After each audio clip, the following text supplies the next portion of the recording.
What's up, everybody? It's the Junkyard Dawgcast. I'm Jake Rowe with Dogs 24/7. With me, Kip Adams, Rusty Mansell. A lot of news to talk about. Big day, not necessarily in a good way for Georgia folks, and a 9-day honeymoon didn't last very long. Jermaine Burton has entered the transfer portal. No surprise. JT Daniels has also entered the transfer portal. This comes a day after Georgia got Robert Beal back, lost John Fitzpatrick, Nolan Smith's back, Chris Smith's back. We got a lot of those types of things, but I think we really need to just kind of focus on this Jermaine Burton thing. And Rusty, to me, also Stetson Bennett is back. Stetson Bennett announced that he's coming back. I mean, listen, I don't think we have to kind of parse anything on this. Jermaine Burton wants to put up numbers. Jermaine Burton wants targets. Jermaine Burton wants to kind of be the man in the offense or be in an offense that's going to sling it around more than Georgia's wanting to sling it around, so he's leaving. And I tell you what, man, I mean, good on him. I hope he's successful. I'm a big Jermaine Burton fan as a player, but Georgia's won a title. And if you're going to sit there and say, well, they should have threw it to him more, well, to what end? Maybe they could have won a title. I don't know. But Rusty, just want to get your thoughts on Jermaine Burton transfer portal. And Jake, certainly you know more about it schematically than I do on that side. But when you look at Georgia, I don't think people kind of piece together what they did the last two games. Brock Bowers was playing slot receiver. I mean, they were in 12 personnel with Brock Bowers. I'm talking Fitzpatrick and Darnell in the game, and then Brock's out in the slot. So when that happens, you take away snaps from guys like Jermaine Burton and Kearis Jackson in certain formations. So, Jermaine Burton, he wants to be Brock Bowers. He wants to be the guy in the offense. Jermaine Johnson left the University of Georgia because he wanted to be the guy. He didn't want to rotate with anybody. I have no problem with that. He went to Florida State. It worked out for Georgia. It worked out for Jermaine Johnson. Jermaine Burton, he wants to be the guy. He wants to be the number one wide receiver. He wants to be the guy that gets the touches. Have no problem with that. In this day and age, you can leave. Now, does it hurt Georgia? Yes, it hurts Georgia. Not sugarcoating that because I've picked Jermaine Burton on here maybe more times than anybody's played a game. I love his top end speed, ball skills. He's been banged up. I don't think if he was banged up as much, people would understand what type of receiver he can be. But in this day and age, if you have the mindset of I want to be the guy, you're going to go somewhere where you can be the guy. You can beat around the bush and say this and say that. But Jermaine Burton, from everybody I've talked to, this has been going on about a week and a half now, and right after the national championship, and he wants to go somewhere where he can get more touches and be a more, kind of a more lead role in offense. And, I get it. I get it. You just won a title. And so that's checked off. Now do what you can to put up, numbers. Now do what you can. And I see that side of it. I also would have seen the side of it that, I mean, listen, man, you don't have to throw 1,400 yards up to get drafted in the top 50 picks or be a first-round pick in the NFL draft. I mean, A.J. Green never had 1,000-yard receiving dude just season, and he went in the top 5, I think, or top 6 or whatever. I mean, ultimately you can get it done both ways, but he's a guy that wants to go out there and put up some big numbers, and that's the way it is. Kip, what do you see as far as this impact Jermaine Burton entering the portal? Yeah, I mean, Georgia's losing probably their most, I don't want to say talented, just all-around most dynamic wideout on the roster right now. He was that guy that it doesn't matter where you line him up. He had the ability to get open, get separation, and get yards after the catch. I mean, it goes without saying he led the team into his average yards per reception. It was over 19 yards. I don't think anyone else really crossed the 16 yards per catch mark, except for when, the few that George Pickens got at the end, and then the 3 catches that Arian Smith got before he went down for the year. They were all obviously big plays as well, but just that consistent guy to get open and to really, not just move the chains, but to make big plays for Georgia. That was Jermaine Burton. So, I mean, on Georgia's end, someone else has to step up and fill that role. And I mean, if you could just kind of look at it overall, you guys have obviously said that he wants to be the man. And for Georgia this past season, I mean, the man was Brock Bowers. He was Georgia's, top pass catcher. And, you can list him as a tight end and say that Georgia's, maybe lost their most talented wide receiver, but they still have a talented pass catcher and arguably the best tight end in the country in Brock Bowers. And he's going to go into year 2 as the man. He's a guy that if it's Stetson Bennett, if it's Brock Vandegrift, whoever's at quarterback, Brock Bowers is going to get a lot of attention, and the quarterback at Georgia is going to know they can depend on Brock Bowers. And I mean, the 14 touchdowns, I mean, you can't overlook the fact that the numbers that Jermaine Burton wants to put up, Brock Bowers put them up. He was the guy. So, for Georgia at the wide receiver position, it's just about having other guys step up. Obviously, A.D. Mitchell's going to go into year 2 with a lot of confidence, having made, the biggest catch by a wide receiver for Georgia in that national championship game. Lab McConkey made a lot of plays. I mean, they have guys on the roster that have talent, but I mean, you want to have as many talented pass catchers as you possibly can. And Georgia's got some recruits coming in as well. They're going to be able to potentially make an impact similar to Lab McConkey and A.D. Mitchell last year, but it's a big loss. But then at the same time, I mean, the portal taketh away and the portal can still giveth. I mean, Kirby can go right back into that portal after the spring and potentially get him, a big time wide receiver. And maybe in the spring game, Georgia's passing attack looks pretty stout. He's able to sell that, and Georgia brings in a guy that can replace Jermaine Burton and be that guy for Georgia. Today, obviously it looks tough coming off a national championship, but Georgia's still the defending national champions, and Kirby Smart's still the guy that's going to go. Probably knew this was coming and is probably going to prepare on replacing him on the roster the best way he can possibly. I'll say this real quick. We look at this time last year, Jake and Kip, Georgia was losing Tyreek Stevenson. And remember, that went back and forth, and he wanted to play corner, and Georgia started him at corner, if I'm correct, in the Peach Bowl against Cincinnati. So, we look at that, and we all acknowledge that was a pretty big loss. We didn't want to sugarcoat that either with Tyreek Stevenson, who would have started this year for Georgia, probably at nickel, or start, and you go back and you see what happens 4 or 5 months later, they pick up Darian Kendrick. And we could have another podcast about how good Darian Kendrick. So what Kip just said was spot on. The portal giveth and it taketh. So there's a lot left here for Georgia. They got a lot of spots. They're going to be very picky. Jermaine Burton losing is not helping Georgia, but it doesn't mean it's the end of the world, because they can go back in May and maybe pick up the number 1 wide receiver in the portal. You see what happens, but you don't know how these things are going to unfold. But when we're covering Tyreek Stevenson last year at this time, it was bad news. It happened to be Darian Kendrick coming in June answered that question. Jake, you're hit that unmute button, Jake. Let's go. It's too late at night, man. We're almost past my bedtime. You were also doing that off an 8-2 season with a squeak by win in Chick-fil-A Bowl over a Group of 5 team. Georgia's coming off a national championship, and there are folks embarrassing themselves, okay?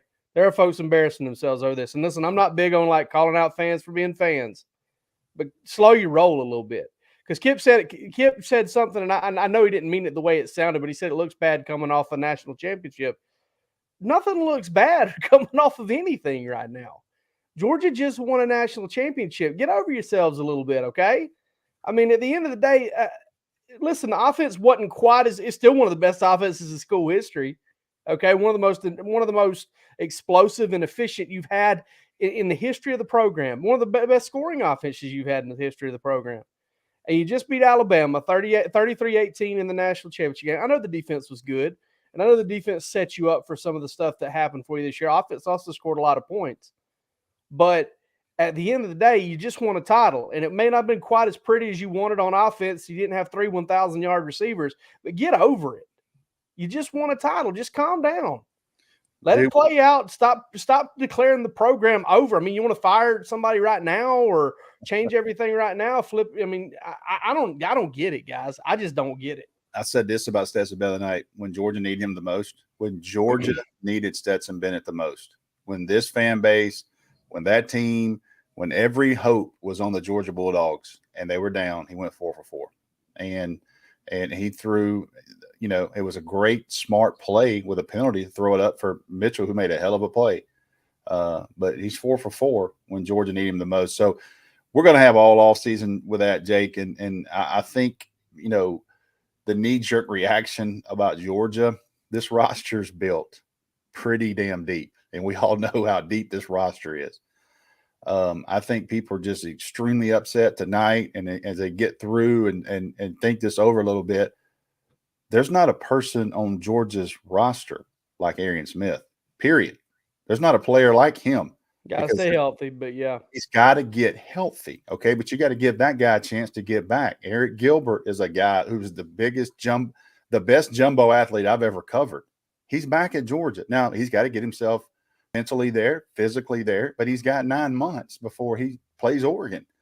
So, we're not sugarcoating some things, but I think people are a little bit overreacting. This isn't a roster built where the top 25 players are elite, and after that, it's not. This thing is deep, and that's why people are going other places to play. I mean, Alabama lost 9 or 10, I think, or 9, if I'm correct.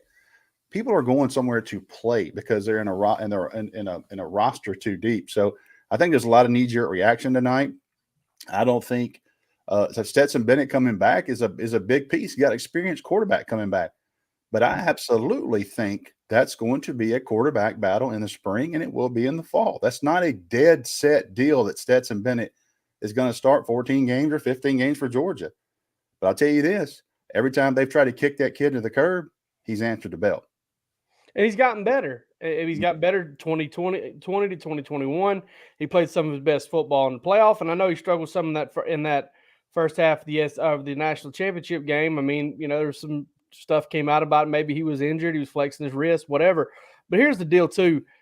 Having Stetson Bennett just on the roster raises the floor of your football team. And, if somebody beats him out, and that's great. But it raises the floor of your football team. You're going to be really good with him at quarterback. You know what you can accomplish with him at quarterback.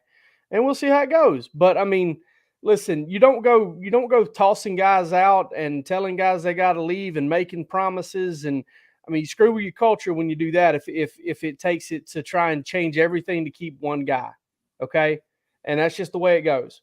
Let's take a break here real quick, and on the other side, we got a few little recruiting nuggets and maybe a little bit more transfer talk.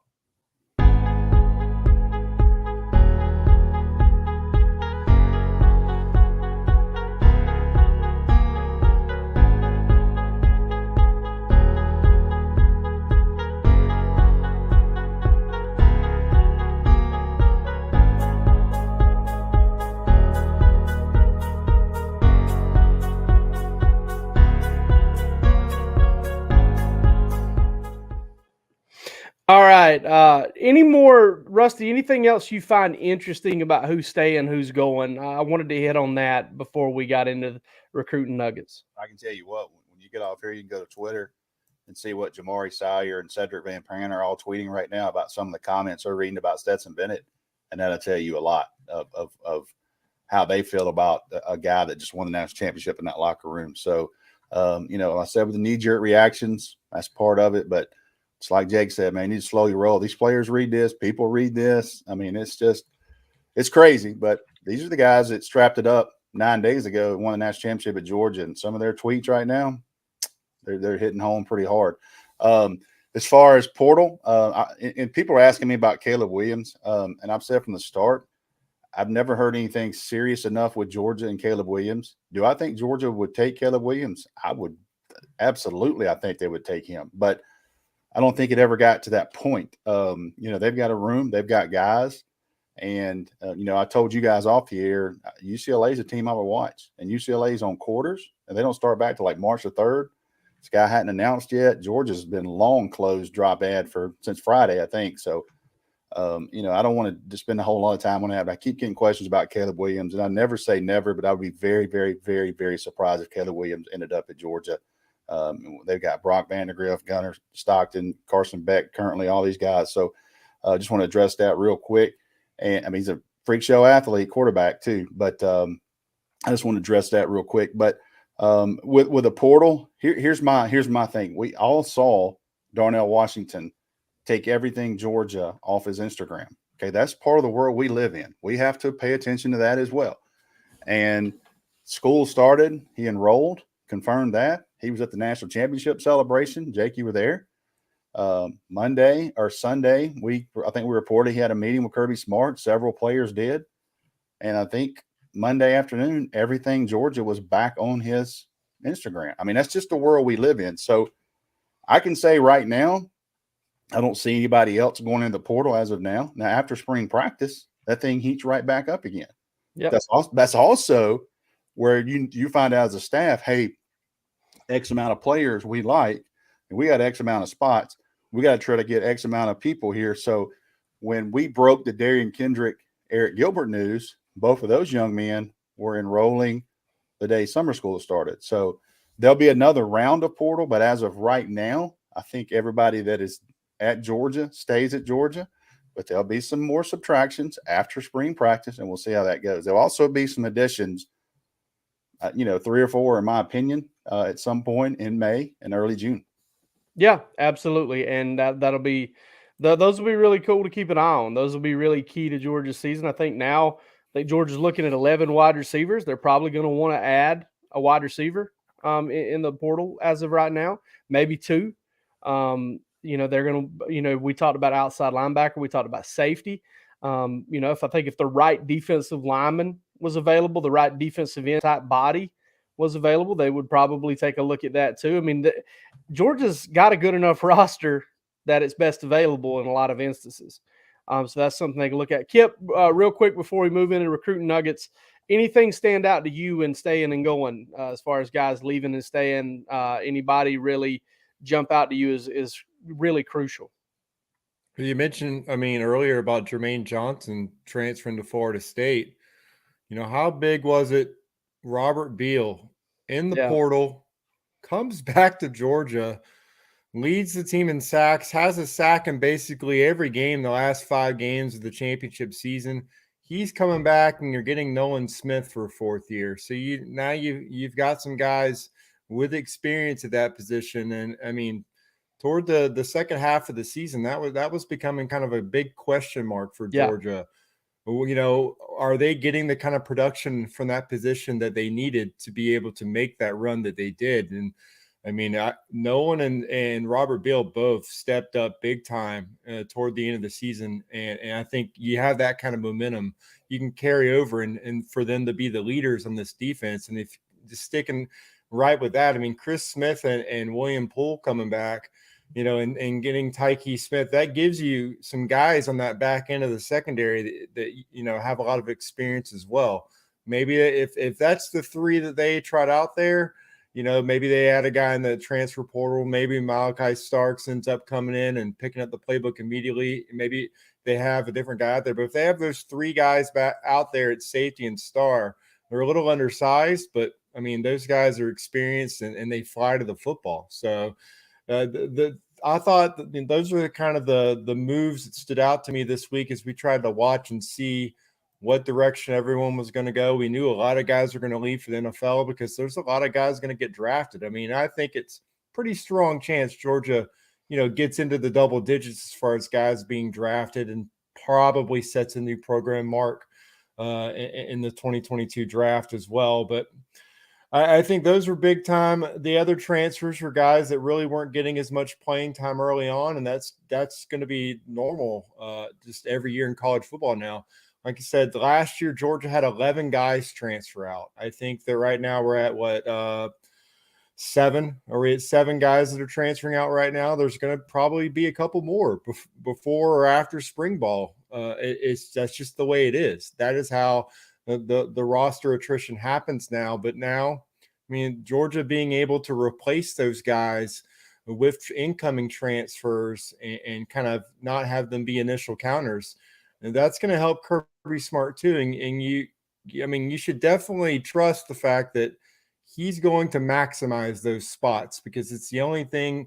It's one thing that he's done since he got to Georgia is maximizing the 85, maximizing the roster and talent acquisition. So I think we're going to have more guys leave, but as Rusty said, I think after spring ball, they're going to have some impact guys come in. He's not going to have guys transfer in just to have them be, the 3rd string safety or, be the 5th or 6th wide receiver. I think he's probably going to bring guys in who should be able to come in and compete and start for Georgia. So that's just part of it. And I really don't think big picture that this is going to be something that Kirby Smart loses a lot of sleep over, because I think he's already probably got a plan in place, and he'll be waiting to see which guys are available in the transfer portal later this year. Robert Beal went from December the 11th, December 12th, 2019, being in the transfer portal, to January the 18th, announcing he's coming back for a 6th season in a Georgia uniform.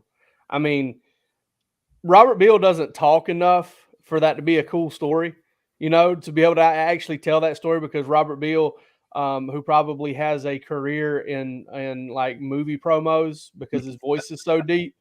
Okay. Maybe he can't do it because he won't talk. He won't speak more than 3 or 4 words at a time. He's just a super quiet guy, but leads Georgia in sacks as a 5th-year senior coming back. And listen, I think Georgia fans should be really excited about that one, because the kid really turned it on there late in the year. And, again, kid, we brought up that outside linebacker position. I don't want to get in the weeds here, but getting Nolan Smith and Robert Beal back gives you a chance to bring along Marvin Jones Jr. and Darius Smith and Chaz Chambliss and whoever else you want to play at that position, because now you've got some breathing room there. And an ability to create some class separation and kind of stock that position back up when it had gotten a little bit thin. Rusty, recruiting nuggets here real quick. I know you've got one on a running back. Can you also tell us kind of who's left on the board here for the first Wednesday in February? Well, obviously, I think a lot of eyes are on Shamar Stewart, pass rusher, 5-star out of South Florida. He'll be in town this weekend. And, he's that guy. He's one of those elite pass rushers. And, I've said on Dogs 247, I think he ends up in Miami, but Georgia's going to have him and his family on campus all weekend. Christian Miller, defensive lineman out of Cedar Grove. He was at Oregon last weekend. I think he goes to Florida A&M this weekend. He has been to Georgia so many times, and he's not taken an official, but he does have a in-home visit left with Kirby Smart. So we'll try to see when that's going to take place next week at some point. Ohio State, he has visited official, but he hasn't in-home with them. He was at Oregon this weekend. I think Oregon's kind of mixed, but in the day, this is going to be an Ohio State-Georgia battle. I think one of the things I've been chasing today, Jordan James, running back, I got a chance to see at the All-American Bowl, long-time commit to Georgia, did not sign early, and I think he ends up in his class from everything I've heard. I know Florida State's involved, trying to get him on campus. I know Oregon's a team, ironically, Dan Lanning. Oregon's a team, he's hearing from. Notre Dame is a team he's hearing some from too. But end of the day, so far from what I hear, I think he ends up in this class as running back. Dale McGee, I think, was up there or be up there tomorrow for a visit with him. So we'll keep an eye on that. But I'll tell you this much, and we've never touched on this, but I want to get one quick comment from you, Jake, on this. I didn't want to talk about it because it's almost like the baseball jinx when a pitcher's got a no-hitter. You don't talk about it. You don't want to bring it up. But, Jake, do you ever see a team play with 3 inside linebackers for 80% of the season? If somebody had an ankle sprain, they're playing a true freshman. Because Ryan Davis is gone, Tresman Marshall's gone. They were so thin. Had Channing Tindall – think about it, Channing Tindall had a high ankle. They'd have played Smile Munden or Jamon Dumas-Johnson in a national championship with no star. I kept thinking every week, I didn't want to bring it up because you don't bring those things up, but I thought, man, they are so thin at inside backer with all those guys hurt. I'm talking season-ending deals. So it was amazing to me, those guys. I don't know if you've seen one like that, Jake, how long a team played with 3 backers. They were this close from having to roll with 2 of them to just ride them until they couldn't hardly breathe, and then maybe run somebody in there for a couple plays. Crazy. It was, you're right. It was definitely touch and go there at the inside linebacker position. And Georgia just got such high level play out of those guys all year long, and especially in the biggest game of the year. Those guys really showed up. Kip, any recruiting notes for us? Anything you want to bring up? When's Georgia going to sign Arch Manning? All that stuff? Oh, man. They just saw him play basketball the other night. When you bring 4 coaches out to a basketball game it does show that they're serious about Arch Manning. I mean, that's been obviously anytime his name gets brought up, everyone, wants to talk about whether Georgia has a serious chance. I don't think you take that many coaches to a basketball game for a guy. I think he's playing like 15, 16 minutes. He's not – I don't think he's a starter the last I checked on the Newman roster. But, I mean, that's not really the point. They're going out there to make sure he knows that he's a priority for them. And that's what they showed. They basically made it known, hey, we want you to be our quarterback in this class. So, I mean, obviously other schools want to get him as well. I mean, Texas, Alabama, Clemson, Ole Miss, they're all going to be battling for him. But, I mean, I think we can go ahead and lock it in that Arch Manning is a serious target for Georgia in that quarterback class. Buster Faulkner, obviously, is huge in his recruitment. Matt Luke, I mean, Kirby Smart, they both have relationships with the Mannings. I mean, they're going to make a big push for him, but it's not the only place Georgia's coaching staff's been. It seems like they've been all over the country this week. I've been trying to track them. They spent a lot of time in Texas. They've been down in South Florida. Todd Hartley spent a lot of time in Arizona the other day, and I'm over there just trying to see where he's going to see. And the man's already got 2 tight ends committed for 2023. And lo and behold, he's visiting tight ends in Arizona because Arizona's loaded at tight ends for the 2023 cycle. And the number 1 tight end of the country, according to the 24/7 Sports composite, Deuce Robinson in Pinnacle High School in Phoenix, Arizona. I mean, Todd visited his school. He's going to make every tight ends coach in the country sweat, regardless of how many tight ends he has on board, because it looks like he's trying to just lock and load that room for maybe they're willing to run 4 and 5 tight end personnel out there if he has his way. Not only that, he also visited another tight end in Arizona, one of the more talented guys in the country, Jackson Bowers. And when you have a name like Jackson Bowers, obviously the fan base is already wondering if Todd Hartley can bring another Bowers into the position room there. He's 6'5", 225 pounds, a top 10, top 15 tight end in the country. So it's pretty obvious that Todd Hartley is just going to continue to recruit his position. He's not worried about how many guys he has. He's trying to sign every tight end in the country. So I think, I think he's wanting to go ahead and just get the next 3 to 4 cycles done for. But other than that, I think for Georgia, I mean, I know Glenn Schumann visited E.J. Lightsey out of Fitzgerald. That's a guy that former Florida commit. I think he's a little underrated out there. If they're going to add another guy to this 2022 class, he could be a guy that's possibly in there along with Christian Miller, as Rusty pointed out.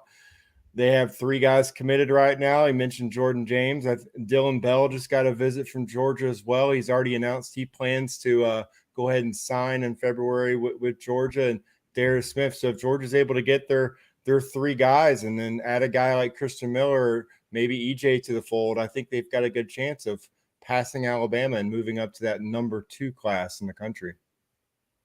Big fan of EJ Lightsey personally. Really like what I saw out of him out of state playoffs, and I know a couple coaches, one up at the University of Michigan, who is a very big fan of EJ Lightsey as a linebacker. He'll be in Athens this weekend too. Yeah, for official visit down from Fitzgerald. We know they grow them right down in Fitzgerald in that area. Listen, Tucker Pruitt. Yeah, Rusty, if you hear anything wrong here, correct me. Okay, if you hear anything you disagree with, correct me. But this is my last thought before we close the show. Wide receivers coach position is open. I would be pretty surprised at this point if Georgia plays the shell game here, if they shuffle some guys around. I really get the impression, Rusty, that they will hire a wide receivers coach.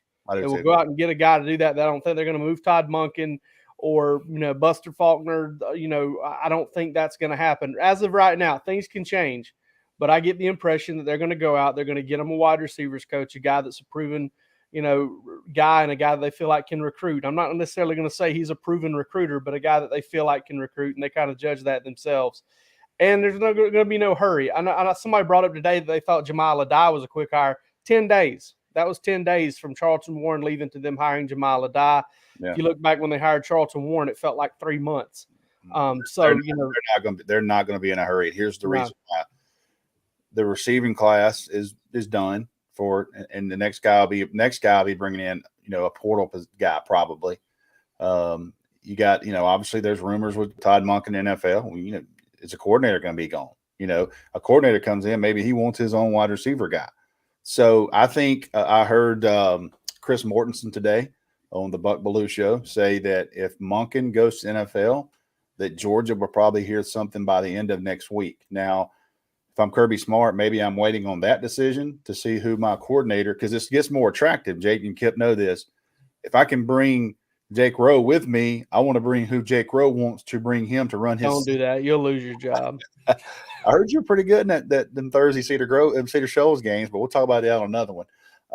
Anyway, you want a guy, maybe that's what's going on. But, I have interviewed Hines Ward. I have sat in Hines Ward's house before, which is an unbelievable basement. This guy's basement is incredible. It's got the Dancing with the Stars golden ball thing right there, which is incredible. As he should. I mean, that thing is sitting there. And then, oh, by the way, the Super Bowl MVP is to the left of that. I'm like, man, you got to be kidding me. But I've asked him before, and I'll tell you this.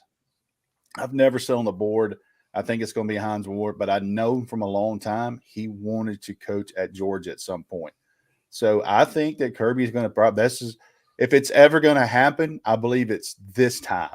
The opportunity's there. Will it happen? I don't know, but the opportunity is there, So, but there's so many people trying to get this job, man. And what decision will he make? What decision will Kirby Smart make? And who's the coordinator? So there's a lot of things going on there. But I'm confident that Hines Ward would want to coach at Georgia. He's in the college level. He's kind of cut his teeth, where he's at now. So Terrence Edwards is the guy people keep talking about. And I spent a lot of time around Terrence Edwards, a lot of time. He is one of the best wide receiver coaches that I've been around. I'll be honest with you. Now, does he want to take that step to the collegiate level? I've never asked him, but that's a name that gets thrown around too. So we'll see. I know the Georgia fans, it's Hines Ward every day. We'll see what happens with that. But I'm saying, like I said on the board, Jake and Kip, this is a very, very attractive job, with some young guys that can play and some guys that are coming in. So I don't think Georgia's going to be in too big a hurry, in my opinion. I'll tell you what, I think we got a guy in our comments, a guy named Munkin's Headset, that's kind of having some fun with folks. He said Hines Ward ain't coming. Listen, Georgia wants Hines Ward. Hines Ward's at Florida Atlantic right now, dude. If Georgia wants him, they could probably get him. Yeah. More than likely, they'll get him. So I talked to Hines before he ever got into college, and I remember him saying, man, we can do officials right here at my house. Oh, by the way, in Roswell, I said, Hines, they don't do officials in the house, bro. Nah. No, man, they don't do them from Athens to Roswell. You would have to move at some point. So, I never thought he would get in college. I'll tell you this. I had another guy tell me. I had another guy tell me that he would he wants to go. He has a big eye on NFL right now. So, maybe he makes that jump to NFL. Maybe he's been in college. Go, you know what?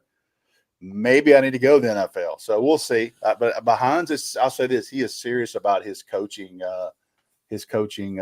career. And this is, it'll be interesting how that plays out. Yeah, absolutely. And we'll have it all covered for you over here at Dogs 24/7. But for this episode of the Junkyard Dawgcast, that's all we got. I'm Jake Rowe with Dogs 24/7. They're Kip Adams and Rusty Mansell from the same place. Y'all take it easy.